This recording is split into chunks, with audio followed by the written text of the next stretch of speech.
Hey there.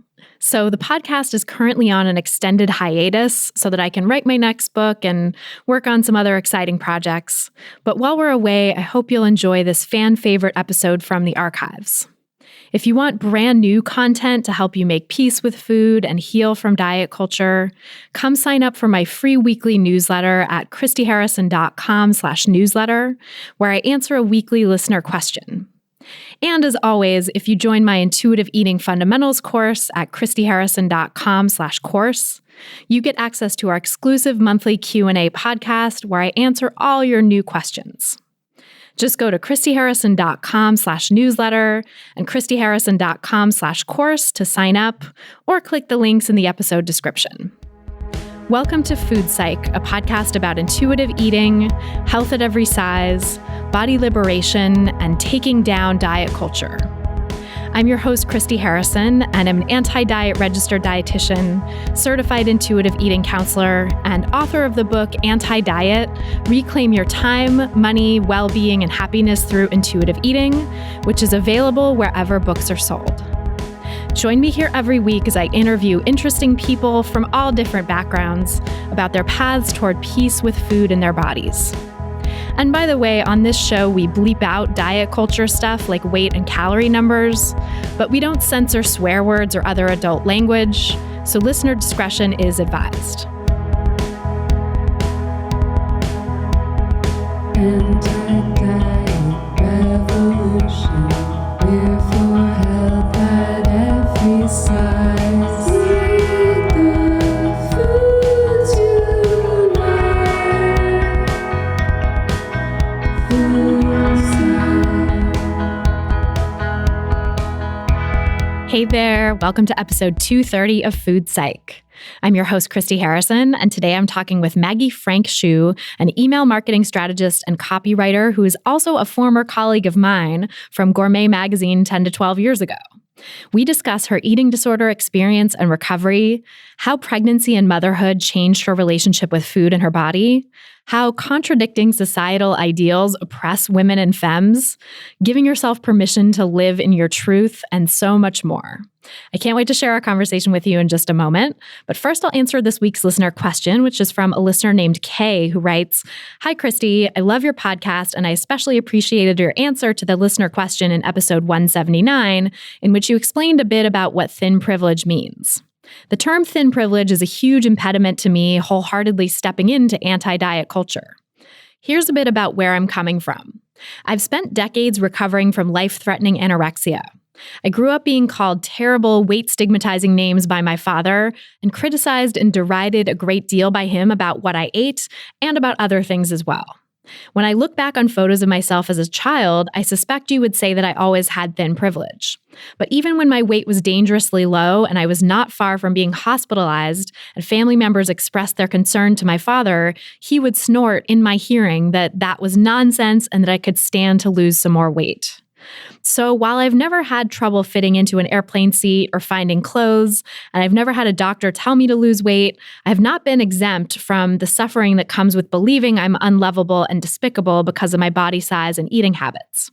It seems to me that thin privilege is in the eyes of the beholder. It comes across to me as a blaming and shaming label and seems to whitewash the suffering of any woman who is not of a particular size. What is that size anyway? What does your body have to look like, or what does your experience have to be to put you into the category of thin privilege or not?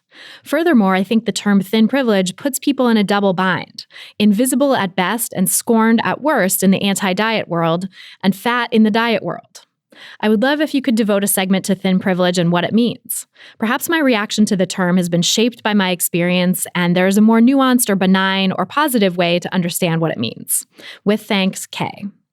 So thanks, Kay, for that great question. And before I answer, just my usual disclaimer that these answers and this podcast in general are for informational and educational purposes only and are not a substitute for individual medical or mental health advice. So first and foremost, I just want to say that I'm so sorry you had to go through all of that as a child. Your father sounds really abusive, and no one should have to experience that kind of fat-phobic bigotry, no matter their actual body size. And so it doesn't matter what size body you were in when you were being called those names, that was fat phobia, that was being hurled at you, and it was abusive and bigoted and not okay.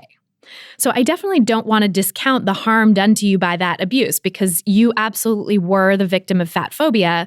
And in this case, it was the fat phobia of a parent who clearly had his own issues and was taking it out on you, right? You didn't do anything to deserve that. Nobody does anything to deserve that kind of abuse or any abuse, really. But also, there are ways in which you do still have unearned societal privileges by virtue of just living in a smaller body. And none of that negates the abuse you went through. It just nuances it, right? This is so nuanced. It really is not black and white, but lots of shades of gray. And I think that's really exemplified in your situation. So in talking through those nuances, I think it would be really helpful to refer to a concept developed by a friend of the pod and 3-time past podcast guest, Virgie Tovar, whom I quoted in my book on this topic. And the concept is called the 3 levels of fat phobia. And the idea is that although people of all sizes can definitely be stigmatized for their size, people in larger bodies generally experience more weight stigma across all areas of society than those in smaller bodies, and especially in these 3 levels of fat phobia. And the 3 levels are the intrapersonal or within person level, the interpersonal or between people level, and the institutional level. So the first level, the intrapersonal level, is about how fat phobia affects people's self-image. And that's the kind of internalized weight stigma that basically all of us have, right? The vast, vast majority of people in this culture have experienced, and probably everyone listening to this podcast has experienced, regardless of their actual size. And the fact that we pretty much all have some level of intrapersonal weight stigma in our society is one of the hallmarks of living in diet culture. Now, the second level, the interpersonal level, is about how other people treat you and perceive you. People in smaller bodies may experience fat phobia on this level for sure, like when someone in their life foists their own disordered views onto them, which is what happened to you with your dad, Kay. And sadly, this often happens when a parent or caregiver has an untreated eating disorder or body dysmorphia of their own that makes them see their child as unacceptably large because in a lot of cases, they see their child as an extension of themselves. But it can also happen when a parent has other mental health issues that make them abusive. And the abuse just happens to take the form of fat phobia at times because that's a very common form of bigotry in diet culture. And so, if people are seizing on something to use to abuse another person with, fat phobia can often come into play there. So for the most part, people in larger bodies are the ones who bear the brunt of fat phobia at this second level, the interpersonal level. So, think about bullying on the playground, fat phobic comments from lots of family members, maybe not just 1 or 2, teachers and other authority figures telling you to lose weight, all of that stuff, right? But interpersonal fat phobia can also definitely happen to smaller bodied people in specific ways like the one you're describing, Kay. So you definitely had the second level of fat phobia aimed at you.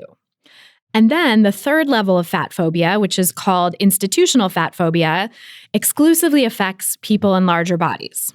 And that's the experience when physical spaces like airplane seats and restaurant booths and MRI machines are not able to accommodate you, or when you can't find clothes large enough to fit you at mainstream stores, or when you don't see people of your size represented in the media except as harmful stereotypes, or when you're barred from getting appropriate medical care because of your body size.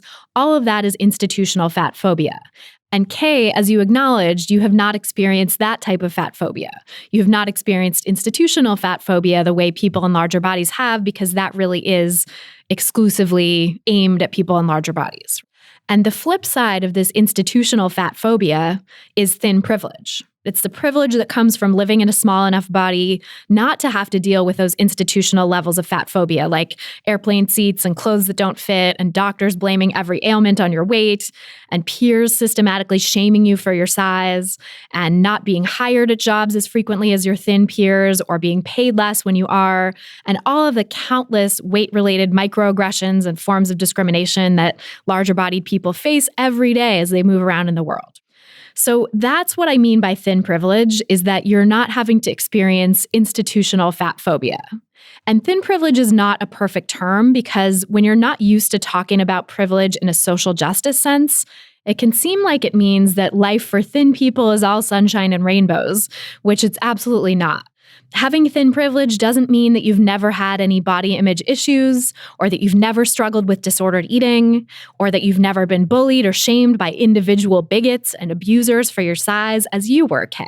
Having thin privilege doesn't mean you've never experienced that first level of fat phobia, right? The intrapersonal or within person level. And it also doesn't mean you've never experienced the second level of fat phobia, interpersonal level that you've experienced, Kay. But it's only larger bodied people who experience that third form of weight-based discrimination or fat phobia, which is that it's institutional and it's directed against you at every level of society. So you can have thin privilege and hate your body. You can have thin privilege and still be made fun of for the size of your body by individual assholes and jerks in our culture. And what's more, having thin privilege doesn't even mean that you feel thin. And in fact, I'd wager that the vast majority of people in diet culture never feel thin, even those with thin privilege, even those who are insulated from that systemic or third level of fat phobia. And, Kay, in your experience, I can definitely understand why you would never necessarily see yourself as thin or quote unquote thin enough because of the abuse that was hurled at you by your father from a young age. And that meant that that idea of yourself as quote unquote too large has really lodged in your psyche. As the anonymous writer, Your Fat Friend, brilliantly put it in one of her essays, and I would definitely recommend reading her for a lot more on these ideas about thin privilege and body size and weight stigma. She put it, thinness is always distant, unattainable, a punishing standard that few feel they can meet. So people don't feel like they're thin or quote unquote thin enough in our society to have thin privilege, but like any other kind of privilege, thin privilege actually just means that by virtue of some characteristic of your body, in this case being below a certain size, a certain body mass index, that you have greater access to resources and face less discrimination out in the world than people without that characteristic. And specifically, you're subjected to less of that third level of fat phobia, that institutional fat phobia, than people in larger bodies are. You don't face institutional fat phobia. You may face intrapersonal fat phobia, right? Internalized weight stigma. And you may face fat phobia from individual assholes in your life, but you're not going to face this systemic discrimination based on your body size. And this idea of thin privilege to describe something systemic is similar to how we use the term male privilege to talk about the unearned societal benefits afforded to cisgender men in our society.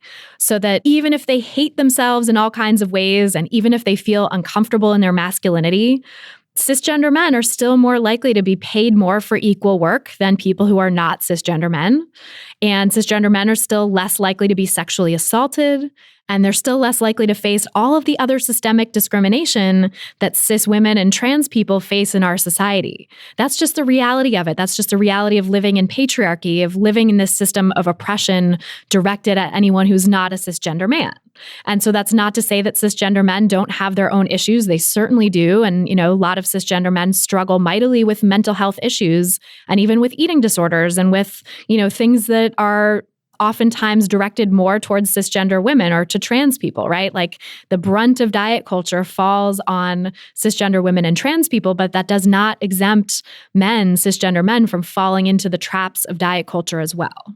And, for any social justice discussion that we're going to have, any discussion of systemic oppression, the flip side is really systemic privilege. And that's things like white privilege, right? White privilege is the unearned privileges that come with being a white person in this racist society.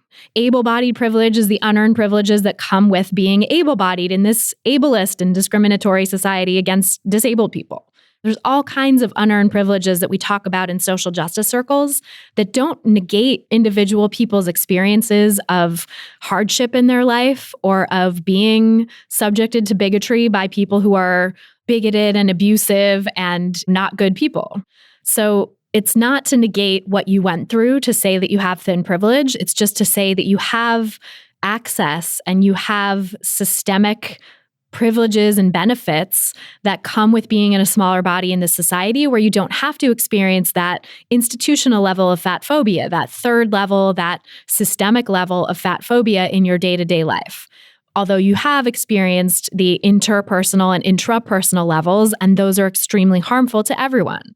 So the bottom line is just that, people in larger bodies, like people who wear plus size clothing, face consistent systemic oppression, not just body shaming by a few individual assholes in their life, but an asshole culture that makes it difficult or impossible to find clothes and spaces that fit, and healthcare that's effective and non-discriminatory, and equal access to employment, and all of the other basic human rights that we all deserve.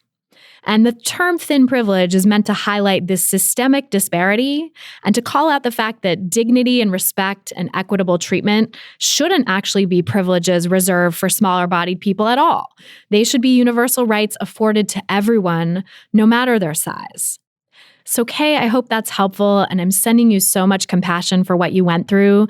And I want to say that the anti-diet movement welcomes you, that you're welcome in these spaces, that you have been through a lot in your relationship with food and your body, and that you did suffer at the hands of fat phobia, even though you're not in a larger body. But you also have thin privilege in other ways, too. So there's lots of nuance there, and all of it is welcome and all of it is supported, as long as you can just acknowledge the fact that you do have these unearned privileges of moving around the world in a smaller body. Because I think it's really important for those of us in the anti-diet movement who have that privilege, right? The privilege of not being subjected to systemic fat phobia, just acknowledge that that exists and acknowledge that we have unearned benefits under the system of oppression that people in larger bodies don't get. And that sucks. And we want to fight to make sure that everybody has equal rights and equal access to all of the things that we all deserve. To submit your own question for a chance to have it answered on an upcoming episode, go to christyharrison.com/questions. That's christyharrison.com/questions. And then if you want to ask me any question you want and have me answer it a lot more quickly than I can on this podcast, you can join my online course, Intuitive Eating Fundamentals. There, I do a monthly Q&A podcast just for course participants, where I answer all of your questions every single month. And you also can listen to hundreds of answers I've given to other members already, so that you can work through your individual sticking points with intuitive eating and truly implement it in your own life. When you join, you'll also get access to 13 modules of in-depth content teaching you the principles of intuitive eating, plus our private community forum that's just for course participants, so that you can get daily guidance from my team and from me, as well as hundreds of other supportive people and fellow course members who are on this intuitive eating path with you. A member named Kayla recently shared this in the forum. She said, "I finished this course months ago and I'm feeling so great. I was super dependent on this forum for a long time, and I'm so grateful for this as a resource. I think it was pivotal in helping me recover. I haven't been on here in a few months because I just wasn't needing it as much, which is so great. It's all working. I have so much more peace with food in my body now than I ever have, and I'm showing up so much more fully in my life now because of it. Thank you, thank you, thank you. You've saved my life." If you're ready to join Kayla and hundreds of other people in breaking free from diet culture and reclaiming the life it stole from you, you can learn more and sign up for the course at christyharrison.com/course. That's christyharrison.com/course. This episode of Food Psych is brought to you by ThredUp. When you look at your clothes and think you have nothing to wear, then you know it's time for a closet refresh. Go to ThredUp to replace the stuff you no longer wear with something new and exciting that fits your body and your style. They make it so easy to sell your old clothes and get amazing new-to-you pieces for a fraction of the price all at once. ThredUp is the world's largest online thrift store with up to 90% off estimated retail. You get the amazing deals of thrifting with the convenience of online shopping from your favorite brands with new arrivals every minute. I've been wearing some pieces from ThredUp for my media appearances to promote the book, and they're great quality and in amazing condition, and they actually look a lot better than some of the clothes I bought new. Sustainable, stylish, and totally affordable. You'll look and feel good with ThredUp. And for Food Psych listeners, here's an exclusive offer. Get an extra 30% off your first order at thredup.com/foodpsych. That's thredup.com/FOODPSYCH for 30% off your first order. thredup.com/foodpsych for an extra 30% off today. Terms apply. This episode is also brought to you by my book, Anti-Diet: Reclaim Your Time, Money, Well-Being, and Happiness Through Intuitive Eating, which is now available wherever books are sold. It's really essential reading if you listen to this podcast because it does a deep dive into the history of diet culture and the ways that it harms us, and how to heal your relationship with food in your body, and really all the stuff that we're always talking about on this podcast. But instead of having it scattered across several hundred podcast episodes, it's now all in one place in written form, although I do also read the audiobook if you like listening to me talk. And there's also tons of new reporting in the book as well. I've actually had quite a few regular listeners to the podcast, as well as some of my fellow Health at Every Size professionals who've been in the field for decades, tell me that they learned so much new stuff from this book, even though they already knew a lot about intuitive eating and health at every size and diet culture and all the rest.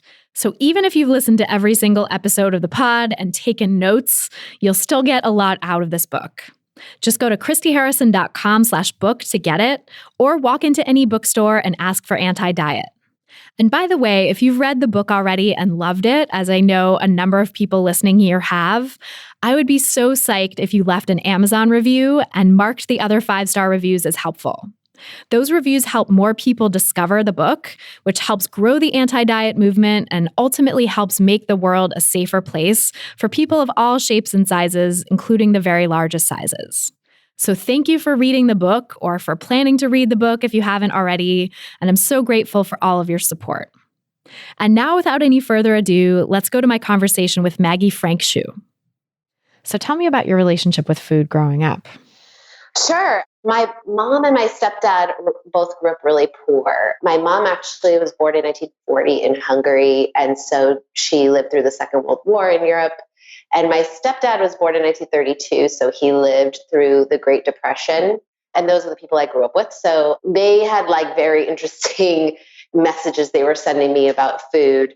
Like my mom was obsessed with not wasting things and, eating everything that you took on your plate, and very obsessed with, making sure we used everything and ate all our leftovers, and really, really, really careful about those kind of things.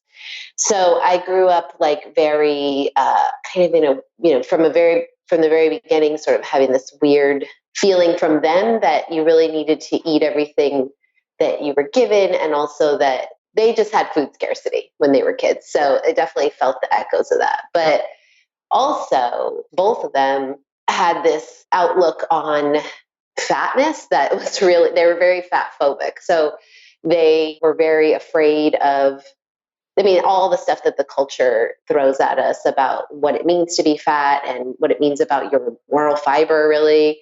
And these were all like messages that like were just part of daily living. It wasn't like they were saying everything so explicitly, but there was definitely a fear of getting fat, which was weird with right next to the kind of you need to eat everything on your plate and stuff like that. So the you need to eat everything on your plate thing was really where I feel like was really about not listening to your inner voice about when you're hungry and when you're full and what you feel like eating and stuff. I kind of lost touch with that very early on. I don't really remember ever, when I was really little, but definitely by puberty, I wasn't eating according to that, according to when I was hungry. When I was 14, I went on a diet and I developed an eating disorder right from there. And I went on a diet because I felt this pressure from my family, actually. A lot of my family members said, like, my body changed, and a lot of my family members, like, said things about it. They didn't tell me to go on a diet, but they said weird things that made me feel weird and bad. So I went on a diet and I lost weight. And it was an eating disorder, like, almost right away, because it was a calorie counting kind of diet. So I was very obsessive about, I had a quota in my head for how much I could eat, and then I would be good or bad based on if I was under or over that quota. So that was the diet. So that was that was an eating disorder, or that was a disordered way of looking at food. So I had that throughout high school, and I lost a lot of weight, but I always kind of saw myself as, I didn't see till later on that I had an eating disorder, because I didn't lose an amount of weight that I got a lot of praise for losing weight. And I didn't lose an amount of weight that too many people were coming up to me and being like, oh my God, and I did lose my period. My period went away. I didn't have my period from sophomore until senior year, but I think most people weren't worried about me that way. And so I wasn't worried about myself, but I was really preoccupied with food and eating. And I was very uncomfortable whenever I stepped out of my routine. So, or if I couldn't have control, if I couldn't prepare my own food. So like, even if I would go to a restaurant, like, so the weekend was like a terrifying time. So it was a rough one.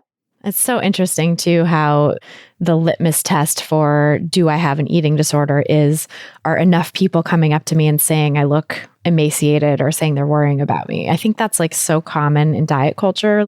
I've heard so many people, so many clients of mine and participants in my online course and listeners to the podcast and stuff say like, I didn't think I could have an eating disorder because no one was commenting, because I wasn't thin enough, because I didn't match the picture of what an eating disorder is made out to be. I mean, that was a huge thing to my recovery from it, because the other thing that went on with me in high school was I didn't, and I really felt like that meant I didn't have an eating disorder. I was like, well, I'm not purging. That's something I think I learned from listening to your show, was that disordered eating is a thing.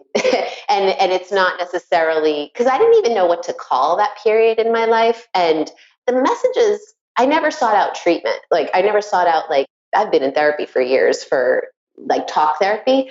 And I had a really good therapist when I lived in New York. But in one way, when I would talk, I still had issues with food. And when I would talk to him about that, I remember one time he said something like, well, why don't you just exercise more? Or something that was like, made me realize, I was like, you have no idea.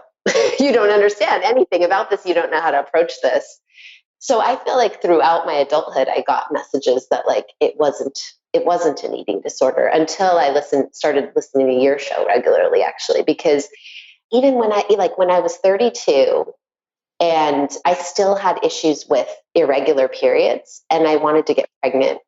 So, and I had a partner and I was married. And so I went to a fertility specialist, I guess, in New York City, Columbia Presbyterian doctor. And he said to me, he was asking me about my history.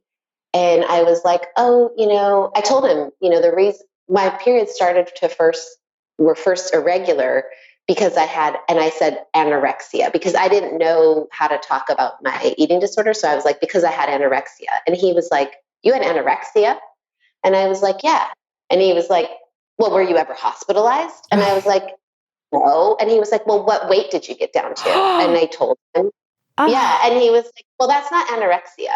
And I was like, oh. And he was like, that may be an eating disorder, but it is not anorexia. And I was like, I was so mad. Yeah. I was really mad, but I was also kind of like, I was like, okay, it's not anorexia, but that's a horrible way just some old man like telling you how to feel about your experience. He must have been triggered in some other way. I don't know, maybe, but or maybe he just had bad bedside.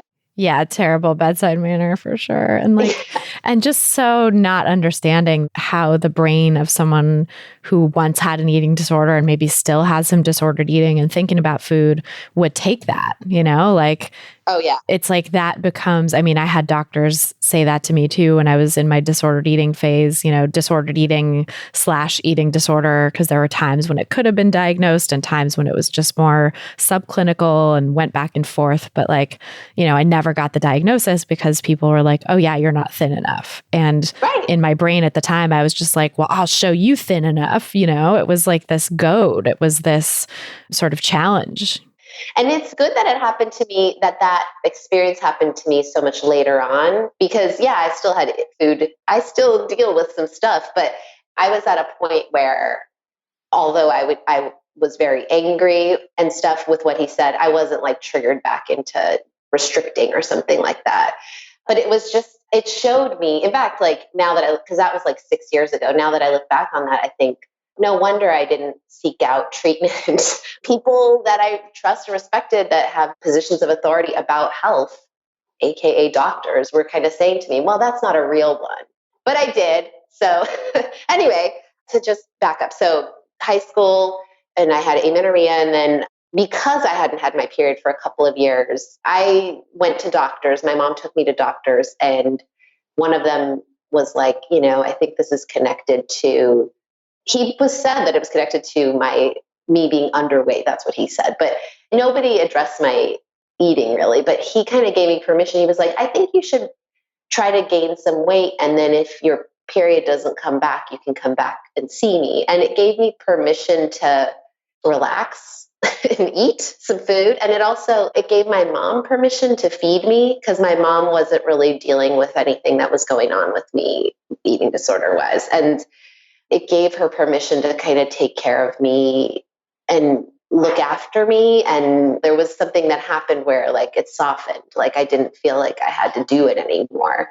I had to restrict my food in that way anymore. And so I stopped and I did gain some weight and my period came back. And that was like my senior year of high school. And then I also graduated high school and I moved to New York for college. I went to Cornell and I just didn't have it in me anymore to I think I could have continued restricting and I just didn't want to anymore. Like I was embarking on this new adventure and making new friends and I was drinking and it just wasn't, calorie counting just seemed like I just couldn't get myself to do it anymore. I don't know. That's kind of the first step I took away from my eating disorder was I just was like, I got to live a little. I can't do this anymore. But I still put myself on the rack and about gaining weight and I weighed myself obsessively and I worked out a lot and all kinds of stuff. And then it just kind of dissipated every year. I went to therapy. And that helped me with other things. I also always had one thing I didn't say about my whole childhood is I always had a really positive association with food in certain ways. Like I said, my mom was from Hungary. And so Hungarian food and cooking that together was a way to be connected to our culture. And I really have always loved food. And I don't know if that's genetic or something, but I've always, I cook a lot. I love going out. You and I met at Gourmet. I worked at Gourmet. I was fascinated by all that, the way they were about food and stuff, the way they talked about it. And when I was growing up, a thread through my life was finding a lot of pleasure and happiness in sharing food and cooking food and eating. So it's odd that, it was the same childhood, but I had an eating disorder where I was very restrictive, but I also have really good memories of cooking together or going out for birthdays or eating and having fun with food there. So it's odd. I think there's that sort of protective factor of the pleasure too. Taking pleasure in food does help protect against the entrenchment of an eating disorder.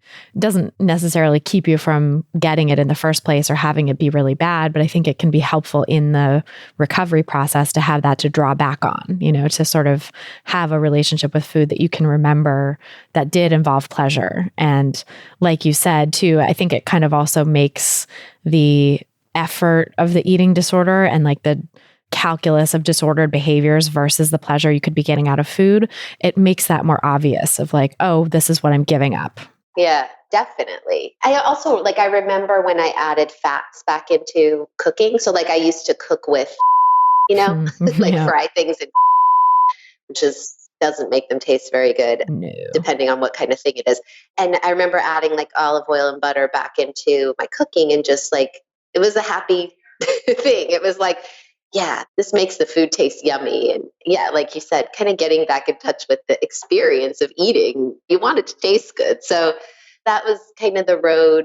And then as I entered adulthood and I moved to New York, and I just didn't worry about my weight. Well, I always saw food and weight as really connected.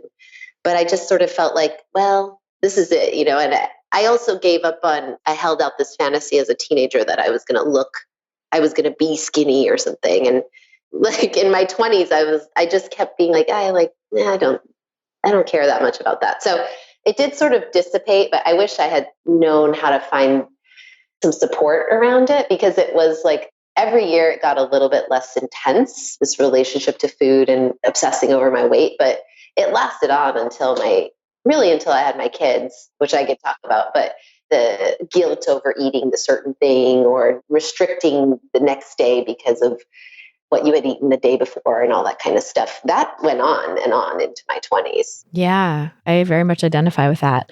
And I'm curious to talk a little bit about too, the idea of working at Gourmet while that was going on. Because for me, Gourmet was definitely a place that helped me move away from some of the disordered behaviors, but it also certainly had me thinking about food all the time. And that kind of idea of needing to restrict and compensation for what I was eating at work was always still present in the back of my mind, whether or not I acted on it, because oftentimes I was too busy and had too much going on with work to have the time even to do that. But there was always this voice in the back of my head that's like, you need to be making up for this, or, whatever.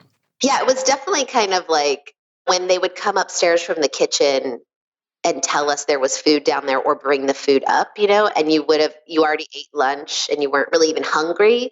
It was kind of a minefield for someone because you're going to eat it if you feel like you're not supposed to eat it. If you're in that mindset of this is bad, then you're going to go for it, whether you want it or not. And I wish I nowadays, if I worked there and they brought up food and I wasn't hungry or didn't want it, it would just be like, okay, I just don't feel like eating that today. Or, okay, I'm not hungry, but man, that's like my favorite, or I really want to try that.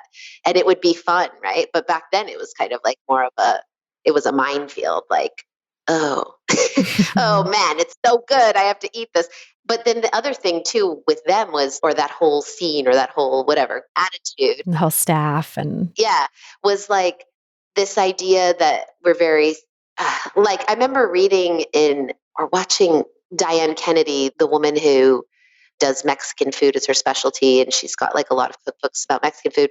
I remember seeing her say something. I remember her trying something that's supposed to have been on a television show and going like, oh, no, this isn't yummy. It's not worth the calories. It's not good enough. It's not worth the calories, she said. Yeah. And then that was kind of a thing, I think. I mean, that really stuck in my mind because that was kind of like very snobby about food. I mean, we were snobby about food. And so it was like, I don't eat that, or I'm not going to try that unless it's a certain, I mean, that's the way. I don't know if New York is still like this because I don't have the time. Again, I just don't care anymore. But back then it was really like, you would work so hard to go to the newest place, the hottest place, the best place for this particular dish or whatever. And yeah, there's a fetishization, I would say, of food there that was interesting and I was really into. And now I don't care. I am so in the same boat. And I think of it sometimes as, okay, maybe some of it's getting older and now I'm in my late 30s too, and I just can't be bothered because I have a lot else going on. I feel like it was my 20s, that was great to like go out to the hottest new places, but now I'm kind of more settled and more of a homebody, have my husband, have my cat, like have a lot of work to do, whatever. Right. But also I think a big part of it for me was I was so hungry back then, or I was so deprived. I was coming out of the deprivation of years of dieting and diet culture and disordered eating and eating disorder that I was still recovering from, and still had all the diet culture thinking that was creating more of a sense of deprivation in an ongoing way too, even if I wasn't restricting my eating as much, as intensely, as physically as I did before. I was still experiencing that deprivation mindset. And so it made me, I think, extra fixated on food. And we know from the research too, that people who are not eating enough, who are deprived of food, or who are told certain foods are off limits, are so much more likely to constantly think and perseverate about food.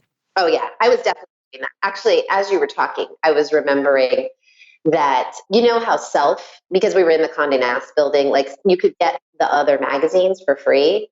And I was obsessed with Self magazine. And there was an article in there about how if you cut out in your coffee in 1 year, you would lose a certain number of pounds because it added up to a certain number of calories and that equaled a certain number of pounds. So I quit, and they had those little single coffee maker thing in the kitchen in the office there. And I just remember just hating life every day for like the whole year that I worked there, and just, my God, I look back on that now and I'm like, hey, and so I was still doing stuff like that. I was definitely still doing stuff like that.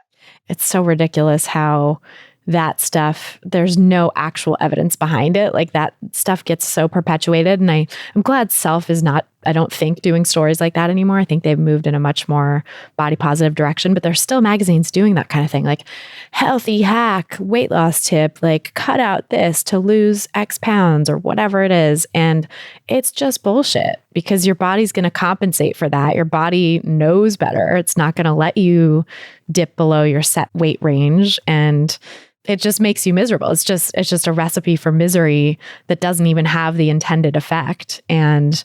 Or long term anyway, it doesn't have the intended effect. Yeah. I mean, in all seriousness, I mean, it couldn't have even, I have to put myself back in what I was thinking back then, but I couldn't have really thought I was going to lose weight. I probably it was a way to punish myself, which is like an issue that I've had that goes beyond food for like my whole life, just to make myself feel kind of bad. I mean, that was really what it was probably about for me, because I don't think I could have actually thought I was going to lose a certain number of pounds in a year. Doesn't make any sense. So that was sort of more of like a aesthetic thing. Like you had to give it up for was it kind of like a moral thing? Like if I give this up, then I'm morally better. Maybe. I don't know. I don't remember anymore because I just don't know why I was doing that, but I know I was, and I remember it. I remember someone else on like the ad side. I remember running into her in the kitchen and talking one day, and we were making coffee and stuff. And she's like, "Oh, I switched to because I'm trying to lose weight and I read this thing and blah, blah, blah." And I remember even at the time being sort of like, that's not like before having any nutrition training, any formal training, just having reported on it for a while was like, I don't think that's important or necessary or the way to do it. Like, no. And yeah, I wonder if it was from that same article or something like it. I mean, there's just stuff like that flying around all over. Because that's the thing too, like working in that building, right? We were surrounded by, it was such a weird dichotomy of like being surrounded by sort of food snobbery and also like pretty decent relationships with food. For the most part, certainly there were, as I found out after the fact, a number of us were struggling, but didn't really know that at the time.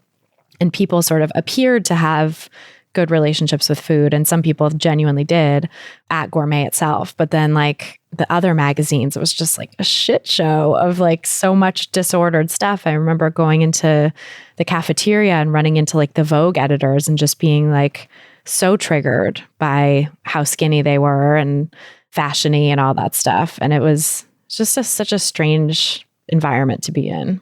Yes, it was. I mean, and in New York itself, at least like for me at that age too, was just really about like being thin. That was important.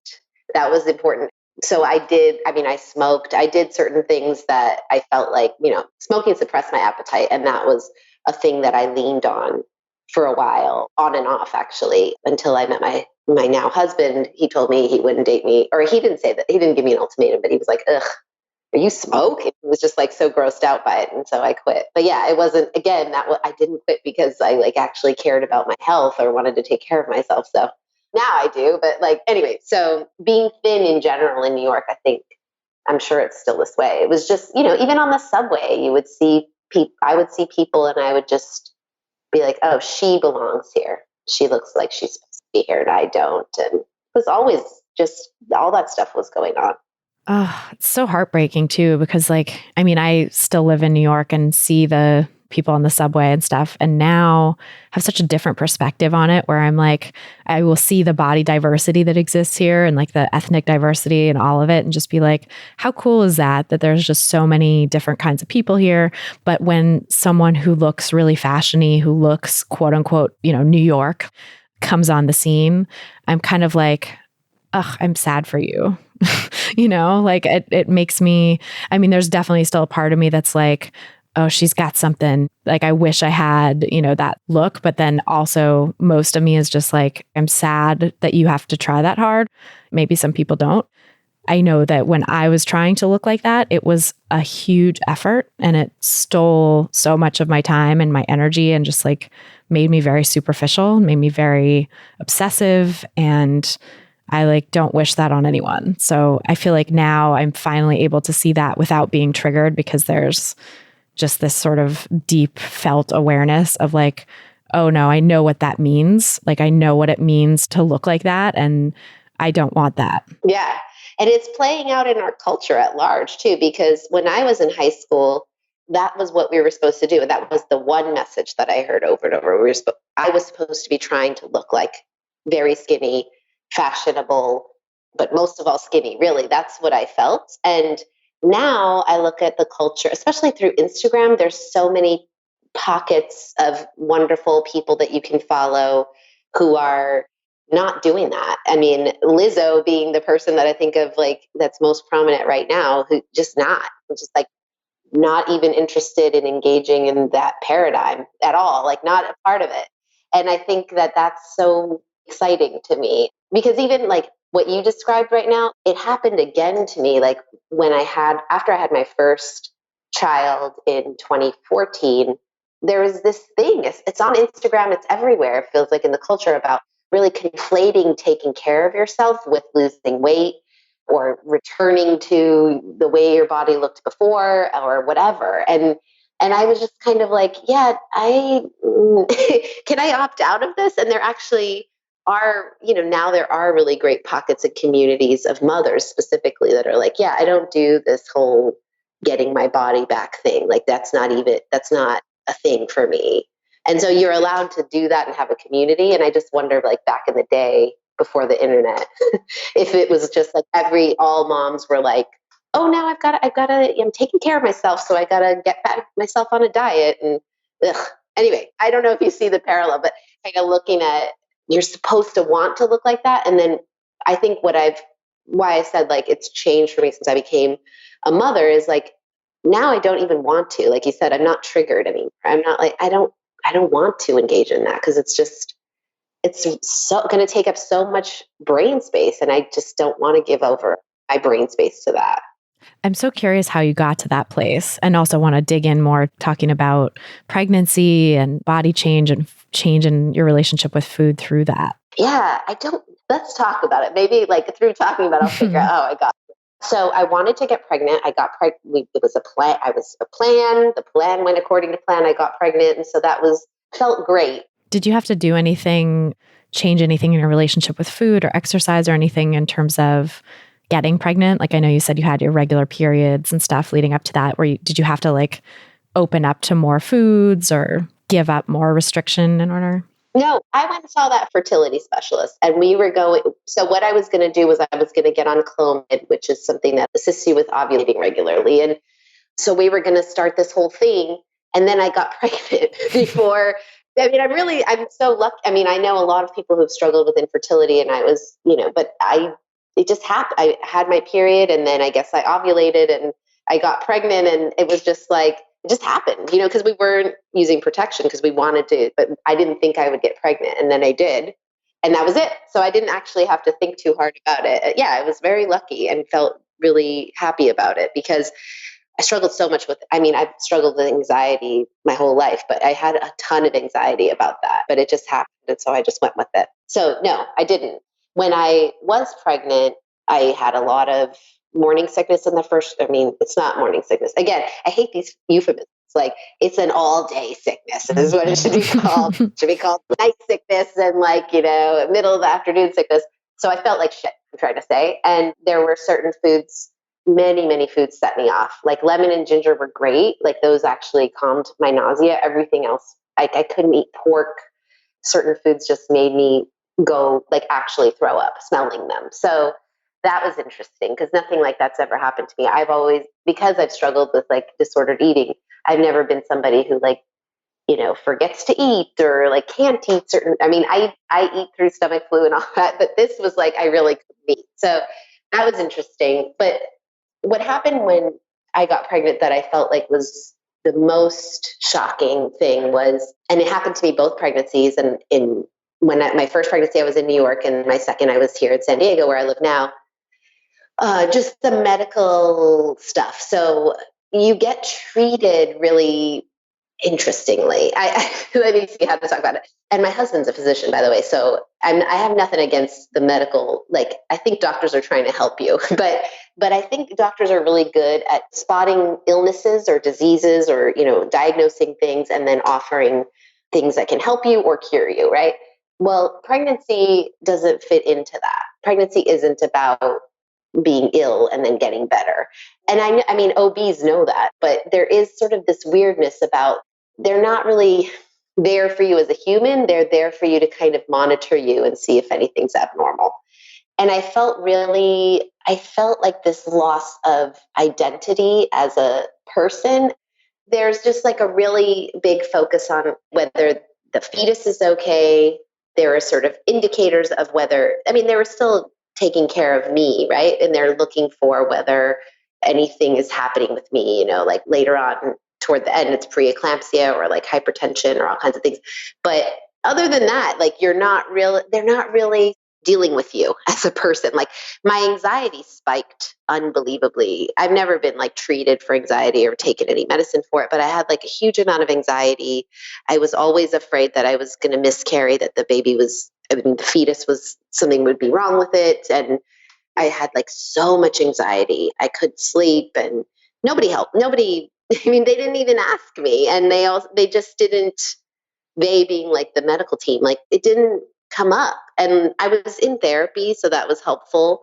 But yeah, that was really interesting to me. And it was like kind of a preview of coming attractions, because when you have the kid, at least when I had my kid, there was this erasure of me that I thought was really interesting. It was like, I was working a job, and at the job, I took 14 weeks and then I came back and everyone treated me like nothing had changed, which what are they supposed to do, right? But it was like there's total erasure of like nobody acknowledged like what a huge shift had happened in my life. Like a bomb had gone off in the middle of my life, a bomb that I had welcomed in and brought in on purpose, but still. And then like in your home life, I just also felt like friends and support networks just didn't see me anymore. They just kind of saw me as like a caretaker for this baby. And, of course, people are really obsessed with the baby, and why shouldn't they be? Babies are awesome. But if it's your thing, you really like them. But I just felt like I was invisible for a while, for a long, like months and months. And so how that related to like my relationship with food was actually a positive thing as far as I'm concerned. Definitely when I was pregnant, I didn't have the impulse. I know some women go through this thing where they're like, well, now I can eat whatever I want. I didn't have that because for the first time, I felt like I actually went with what did I feel like eating? And it really got triggered by the morning sickness, all day sickness, because I just wanted to eat what I wanted to eat. And then if I wasn't hungry, I didn't eat. And that was the first time I'd ever done that. And I was 33 years old. It was the first time since I was a toddler, maybe, where I just kind of ate when I felt like it. And if I didn't feel like it, I didn't eat. I gained weight and they measured the fetus and it was gaining weight. And so nobody had a problem with that. And then when he was born, I liked that. And so I continued to approach food that way, or I had learned something from that. That's kind of part of the way that I just decided. I mean, like I said, I'd been in therapy for so many of my other issues and really improved, like a lot of other areas of my life improved. And I think my self-esteem especially. And so I just kind of was like, yeah, this is good. And I stopped weighing myself. I got rid of my scale. I just was like, I just don't really care. I don't care how much I weigh. Like what? And it felt like all of a sudden it felt like very esoteric, like weighing yourself. It's like, what, if I get on a scale and then I weigh a certain number, like that seems to have like nothing to do with anything else in my life. It doesn't have anything to do with how I feel or how my body's doing. And that was the other thing is so I had my second son in 2017, and that was a much harder pregnancy and delivery.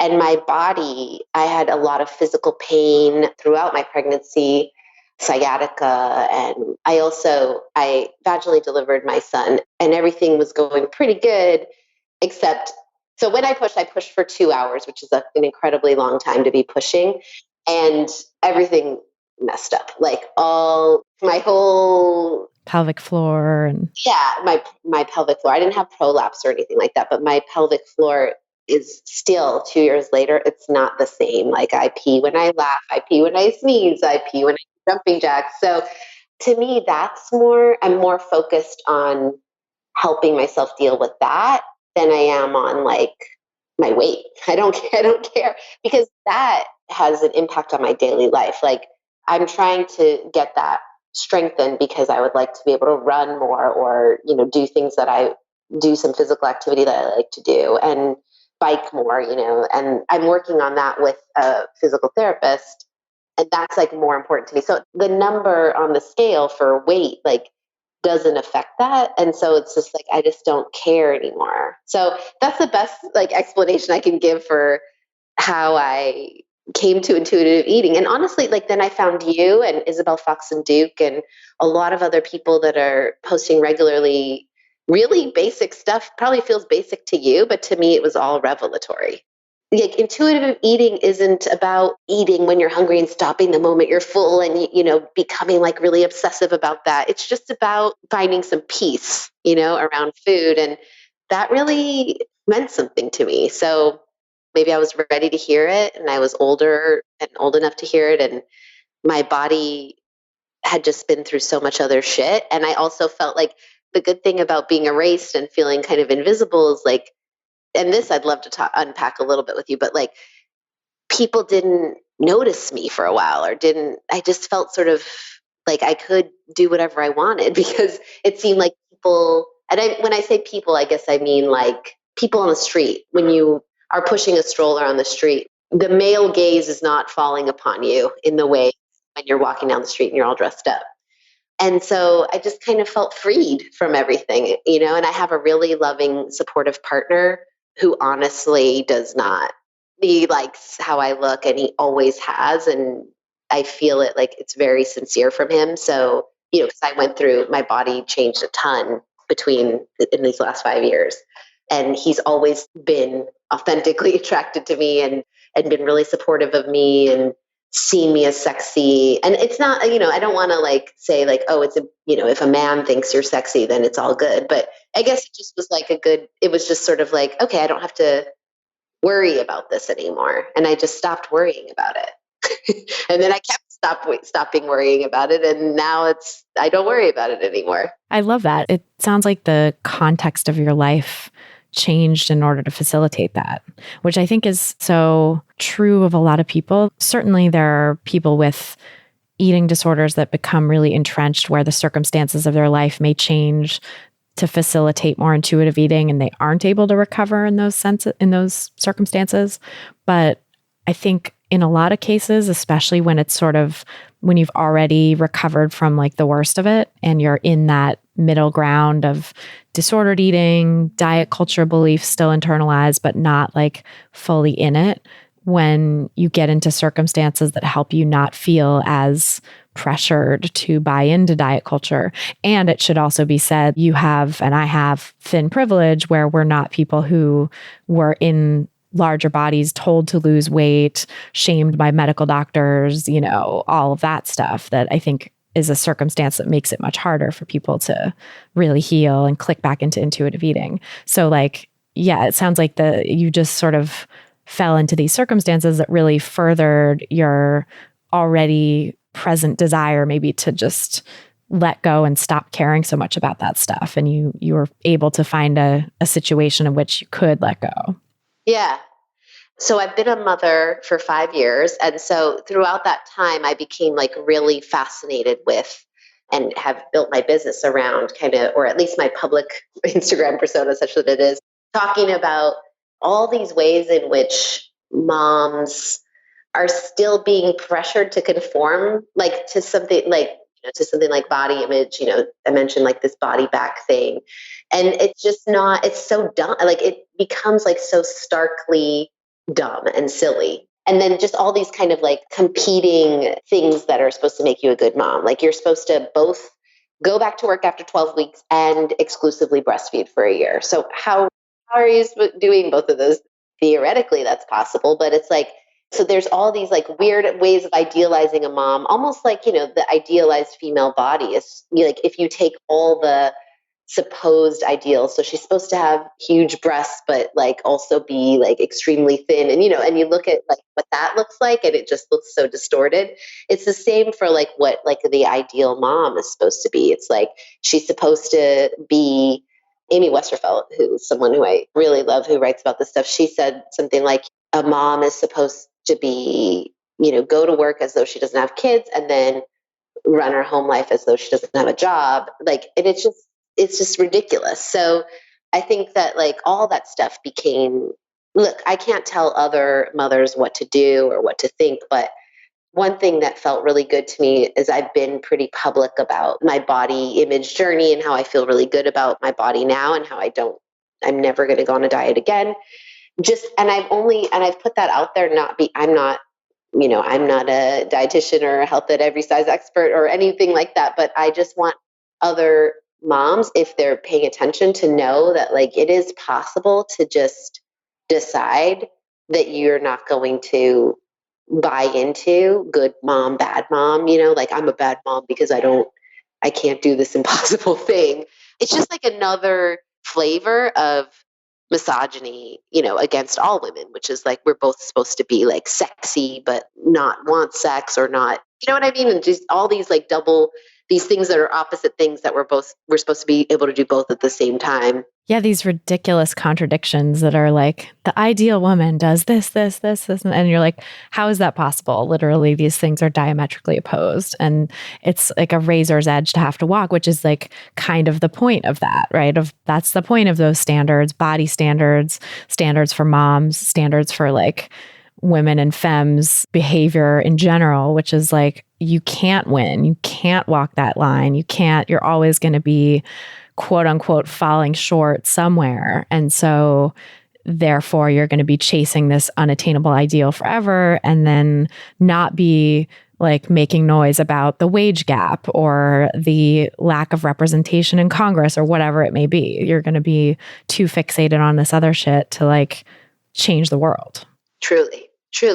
And also it's very interesting to me, before I actually went through the personal experience of pregnancy and childbirth, that all of it was cloaked. Like, even though, I tried to educate myself, but I didn't really understand what I was embarking on. And part of that's probably just me not being not being able to empathize until I actually experienced it myself. But part of it is I've talked to a lot of other mothers about this, and like there's just this still, it's steeped, even though like we're so modern and things are changing, it's like there are certain things you don't talk about, so you don't talk about your vagina getting blown to pieces because you push for 2 hours. You don't talk about, the mesh underwear. You don't talk about the fact that you bleed for like 2 weeks, you bleed for 10 days or something. It doesn't just come out and then you're all popped back into place, I mean, I probably could have found that stuff out, or maybe if I had a different friend group, I would have known, but it's not just known, and it should be a little bit more known that this is the way it is. And it's definitely not like so many things, not like how it's portrayed in movies or TV. Even just the entire like labor and delivery process is nothing like what I've seen on any TV show or movie in any way. Like not even a single piece is like realistic. And so why do we allow that? Like I think that there is just still so much weirdness and shame around things that women are actually around women's power. Because also like my other thing that I feel like I bang on about is I don't think you have to have a baby, and I don't think everyone needs to become a mother. Definitely not. But I think people are threatened by the fact that women actually get to choose. I mean, that's a fucking understatement what I just said. But yeah, our power is around getting to choose whether or not we birth kids. And like, if we all decided we didn't want to, or we weren't gonna, that would be that. And that's a lot of power. And we actually don't talk about that very much or almost at all. Like we could shut it all down. Anyone who's capable of getting pregnant, who decides if we all band together and say, nope, I'm not going to get pregnant, or I'm not going to pursue fertility treatment or whatever it is, and we're just going to stop. Yeah, the human race would cease to exist. Yep. And we never talk about that. And in fact, instead, we infantilize motherhood and mothers in so many ways. And we make it into this sort of like so distorted, like I talked about earlier. But yeah, we never really talk about that raw power. And I find that really kind of strange. I mean, I think that, but I mean, it's not strange. It's one of the ways in which women are oppressed, or people who have vaginas or can have babies are oppressed. So yeah. Yes. Oh, amen to that. the sort of sweeping under the rug of that raw power is just another way in which our power is discounted, not given voice. And again, we're, thinking about like the size of our body or getting our body back or whatever it is, instead of if we all collectively banded together, we could shut this shit down. Yeah. Yeah. And I don't get I still so many women that I admire who are mothers of young children, especially in those first few years. And the other thing too is that getting used to being a mother is a years long process. I haven't met a single mom who has kids that are that are 5 and under who's really, I mean, we're all just fucking winging it, let's be honest. But really getting used to it is really hard and takes a long time. And none of that is talked about either. And meanwhile, I know so many moms who feel I really do know so many intelligent women who feel like they're failing because they're not a certain weight or they can't fit into a certain piece of clothing that they used to fit into. And I think that is really, when you put it in the context of what we just talked about, makes no sense and sucks. And I hate it.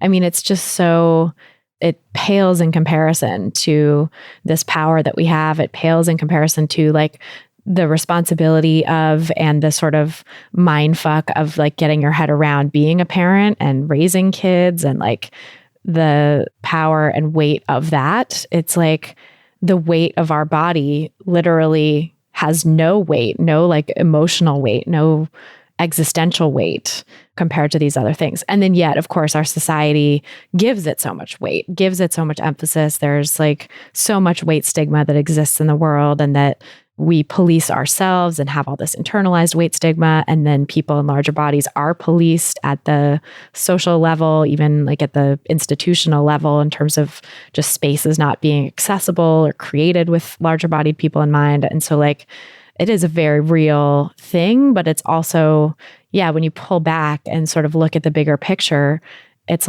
why do we give a shit? Why do we care at all about the size of someone's body, this number on the scale? It has no bearing on why we're here on this planet and what we're meant to do. I don't know, but I'll tell you, as part of my work, and because I just love, the online community of moms is awesome and varied and diverse. I'm in a lot of these groups and I pay attention, and in all the groups I'm in, losing weight or talking about, wellness and all the, restricting this and that come up all the time. And I'm just how do you even, how do you have time for that? I don't know, whatever. The other thing I found, and I'm sure this is, you tell me if this is true for you, but I have so little dynamic energy in a day. I just want to give that energy to what I really care about, to my clients, and to show it to writing, for my own blog or my own purposes and creativity. Right. And that's it. And my kids, and my kids get my and my partner. And that's it. I mean, my friends, are there for me and we support each other as we can, but that's it. I'm not going to let something else steal that energy. I agree. I feel the same way. And I think part of that maybe is deepening my values and a lot of therapy on sort of what my values are, what I care about, and healing from this feeling of I have to have the life that looks like what I'm told it has to look like in order to be worthy, or have to have the body that looks like what I'm supposed to look like in order to be worthy. I think there's a lot of healing that had to happen before I could even get to the values part and get to the place of oh yeah, I truly have no desire to go down this road.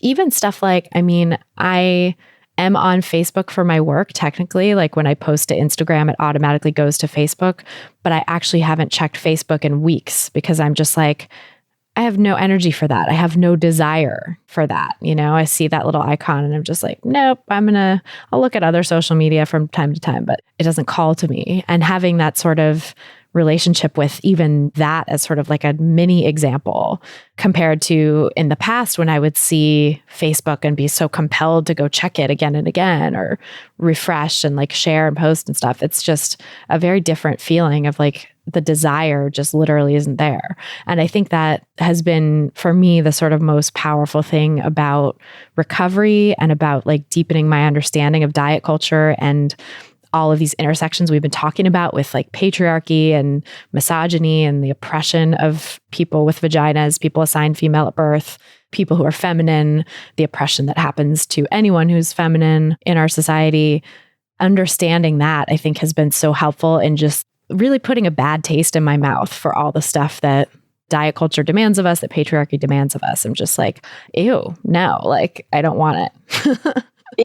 Yeah, that's very true. One of the things that I work with clients on is specifically about just writing for their own businesses, but using their voice. And there's so much fear around really saying what they think, or putting that out there, putting that on their website or whatever it is they're working on, right? And it really comes down to permission, giving yourself permission to feel like, yeah, I'm just going to say this, and because I believe it, because I want to, and that's why I think there's just probably one of the reasons that I've been able to move on from my eating disorder is like similar to what you just said. I think it's just giving myself permission to decide.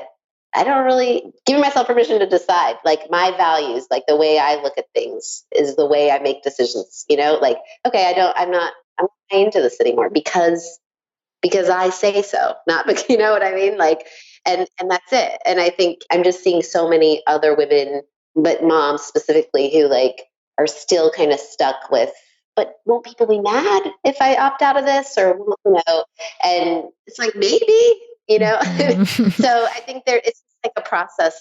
Probably everybody goes about it differently or might think about it differently, but it's definitely a process that I'm seeing people go through and be at different stages in. My friends and clients and, acquaintances and people like that. Well, how did you get interested in doing this work? How did your trajectory sort of bring you to helping moms specifically with marketing? I mean, honestly, I just wanted to figure out what I wanted to be when I grew up. And I just hadn't figured it out. After I left Gourmet, that was like 11 years ago now for me. I moved into marketing and I had several jobs that I was good at, and I was getting paid better than what I'd gotten paid in journalism. And I felt like the jobs, I was good at the work. People liked what I was doing. I was getting paid. And I just didn't feel like I had landed on what I really wanted to do. And another just side note about PR, communications marketing, is a little bit of a silo for women. You cannot move from director of marketing to running a company. I mean, probably you can, but I feel like it's not the track, right? And I think it's interesting so I felt like I was just sort of rattling around in those jobs. And I was sort of like, what is this going to really lead to or add up to? Or I'm very ambitious. And so I wanted it to be meaning something or going somewhere beyond what I could really see. And so I quit work. I just started working for myself, and I didn't really know what I was doing at all. I mean, I was selling, I was helping people with their social media and email marketing. But eventually, and I'm still kind of working on what this looks like, but eventually, like, I really wanted to work with moms because of everything I've just talked about. It's like, I feel like for the moms who are ready and want to put something out there that has their personality in it, and yes, it's marketing their business, but it's their unique way or their unique stamp, or they're saying, this is the way I solve this problem.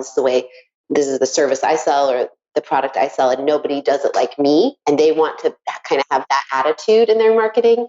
That's who I want to work with. And I just get a lot out of helping other women who kind of have the raw materials for that, but they need tactical help and structure and accountability, maybe a hand holding. I like doing that for other people. I like being there for other people in that way. So that's basically what my business is now. But it's definitely like the reason I work with moms, and the way I've tried to take my core skills, which are writing, editing, and marketing strategy, and apply them to people whose voices I want to see amplified in the marketplace. I guess that's the best way I could describe it. And so that's why I'm doing this now. I love it. And I think that really is so important in terms of helping other people find their voice and do great things in the world, and maybe let go of some of the other bullshit, some of that patriarchal stuff that's keeping them from stepping into that power. And just the act of saying, I'm about this, I think, like, I've always admired the way you market your online presence because you're about, your anti-diet culture. It's a stake in the ground. You never waver from that.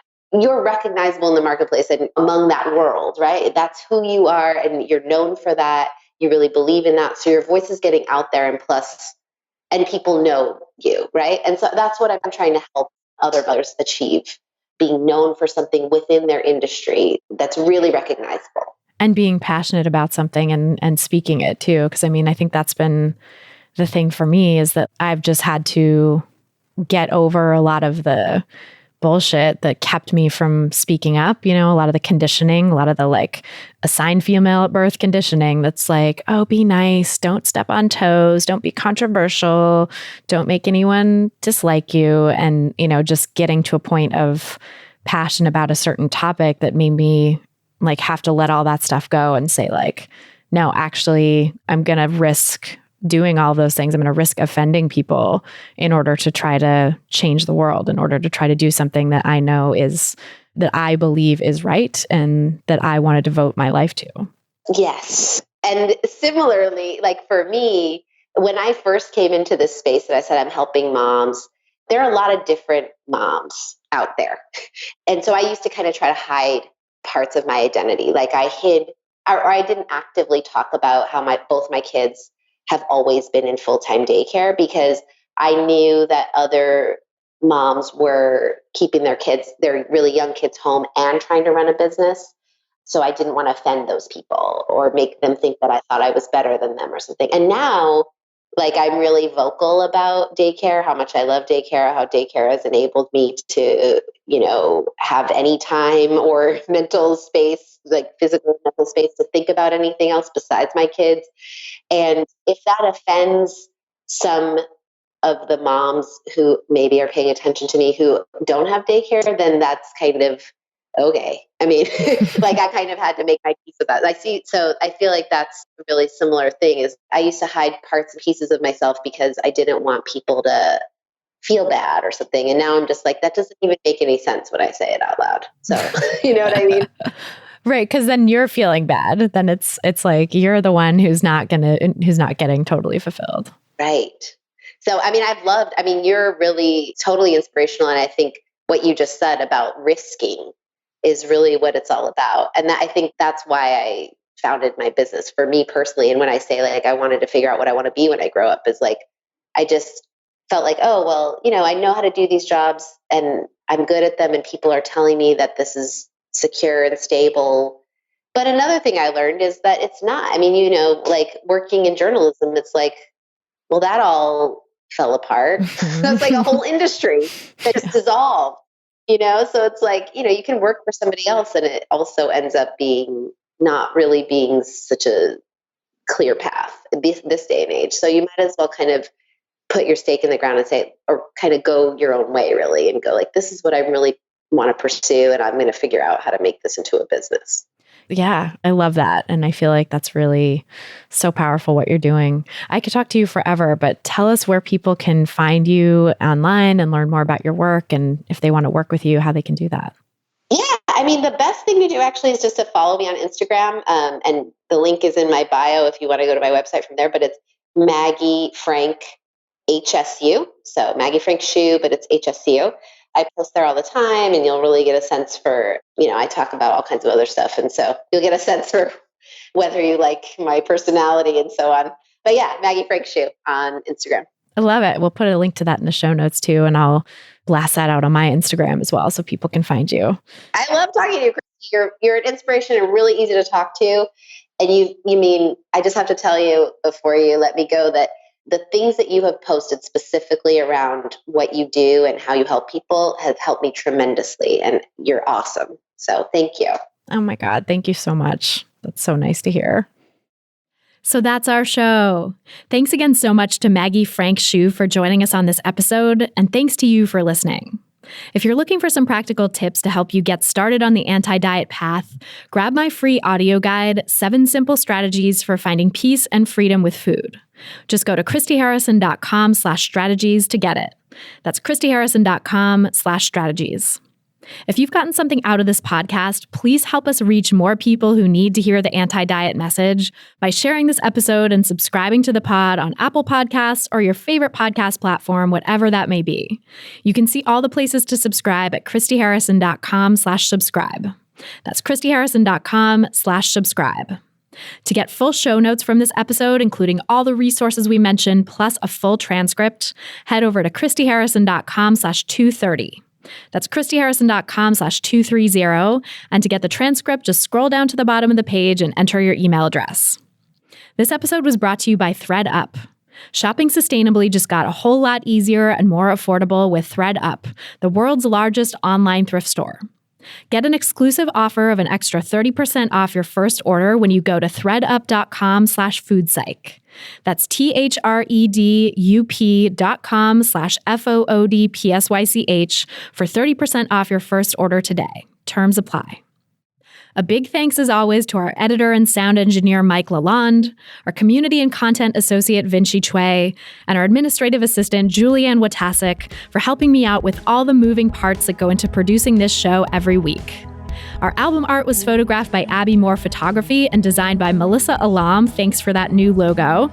Our theme song was written and performed by Carolyn Pennypacker Riggs, and I'm your host and producer, Christy Harrison. Thanks again for listening, and until next time, stay psyched.